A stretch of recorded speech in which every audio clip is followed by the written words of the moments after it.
안녕하세요, 여러분. 산업안전지도사 1차 시험 대비를 위한 핵심 특강 산업안전보건법령 핵심 요약 시간입니다. 오늘은 특히 안전보건교육 부분을 완벽하게 마스터하고 시험에 자주 나오는 숫자들을 족집게처럼 암기할 수 있도록 도와드리겠습니다.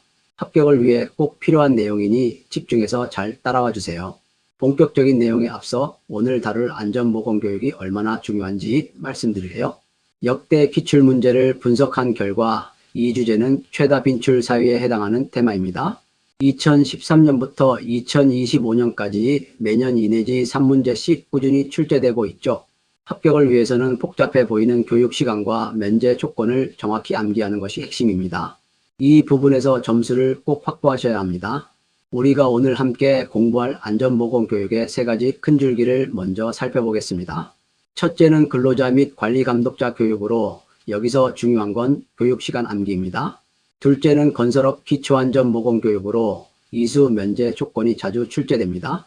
마지막으로 직무교육 및 교육기관에 대한 행정처분 내용까지 꼼꼼히 정리해 보겠습니다. 먼저 근로자 교육시간부터 확인하겠습니다. 일반 근로자는 채용 시 8시간 이상, 작업 내용 변경 시 2시간 이상 교육을 받아야 합니다. 여기서 중요한 것이 바로 일용 근로자입니다. 일용 근로자는 채용 시에도 1시간 이상, 작업 내용 변경 시에도 1시간 이상 교육을 받게 되어 있습니다. 핵심은 일용 근로자는 무조건 1시간이라는 것을 기억해 두는 것입니다. 다음은 유해하거나 위험한 작업에 종사할 때 받는 특별교육입니다. 원칙적으로 유해 위험 작업에 종사하는 경우 16시간 이상 교육을 받아야 합니다. 하지만 예외가 있습니다. 단기간 작업이나 간헐적 작업의 경우 이 조건이 충족되면 교육 시간을 2시간 이상으로 단축할 수 있습니다. 16시간이 원칙이고 특정 조건에서 2시간으로 줄어든다는 점을 꼭 기억하세요. 이번에는 현장의 지휘관인 관리감독자 정기안전보건교육에 대해 알아봅시다. 관리감독자는 매년 연간 16시간 이상의 정기교육을 이수해야 합니다. 여기서 주의할 점이 있습니다. 과거에는 반기별 기준이었으나 연간 기준으로 변경되었다는 것입니다. 이 변경된 사항이 기출문제의 함정으로 자주 출제되니 꼭 연간 16시간으로 확실히 기억해 두세요. 다음으로 건설업 기초안전보건교육의 핵심 원칙 3가지를 살펴보겠습니다. 첫째, 교육 대상은 건설 일용 근로자 중 채용 시입니다. 둘째, 교육 시간은 4시간 이상입니다. 마지막으로 교육 비용은 사업주가 전액 부담하며 근로자에게는 절대 부담시키지 않는다는 점이 중요합니다. 이 3가지 원칙을 명확하게 숙지하셔야 합니다. 건설업 기초교육을 이미 이수한 일용 근로자를 채용하는 경우 면제 혜택이 있을까요? 네, 해당 작업에 필요한 채용 시 안전보건교육은 면제될 수 있습니다. 하지만 절대 면제되지 않는 것이 있습니다. 유해 위험 작업에 투입될 때는 반드시 받아야 하는 특별교육은 기초교육을 이수했더라도 면제되지 않습니다. 이 점을 혼동하지 않도록 주의해야 합니다. 이번에는 안전보건관리 책임자 및 관리자들의 직무교육 시간을 살펴보겠습니다. 먼저 안전보건관리 책임자는 신규교육과 보수교육 모두 6시간 이상입니다. 안전관리자와 보건관리자는 신규교육이 34시간 이상, 보수교육은 24시간 이상이 필요합니다. 각 대상별 신규교육과 보수교육 시간을 정확히 구분하여 암기하는 것이 중요합니다. 직무교육 중 의사인 보건관리자에게는 특별한 규정이 적용됩니다. 일반 관리자와 교육 주기가 다르다는 점을 꼭 기억해야 합니다. 신규교육은 선임된 후 1년 이내에 받아야 하며 보수교육은 매 2년이 되는 날을 기준으로 전후 3개월 이내에 이수해야 합니다.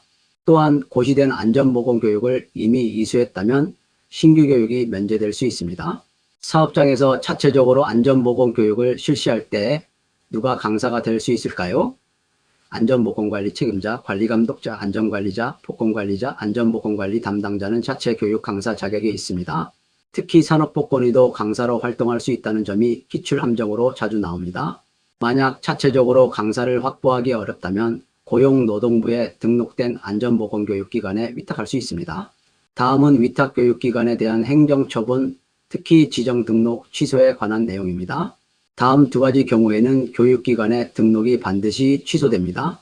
첫째, 거짓이나 부정한 방법으로 등록한 경우. 둘째, 업무정지 기간 중에 교육 업무를 수행한 경우입니다.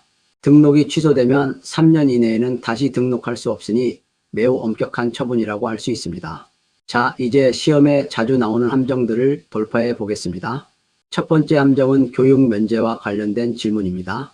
건설 일용 근로자가 4시간 기초교육을 받으면 특별교육도 면제될까요? 정답은 절대 아닙니다. 기초교육 이수 시에는 오직 채용 시 교육 1시간만 면제됩니다. 유해위험 작업 시 필요한 특별교육은 반드시 별도로 이수해야 합니다. 두 번째 기출함정은 교육 대상 혼동입니다. 시험에서는 정기교육 대상자와 직무교육 대상자를 섞어서 출제하여 여러분을 헷갈리게 합니다. 정기교육 대상자는 근로자와 관리감독자이고 직무교육 대상자는 안전보건관리 책임자, 안전보건관리자입니다.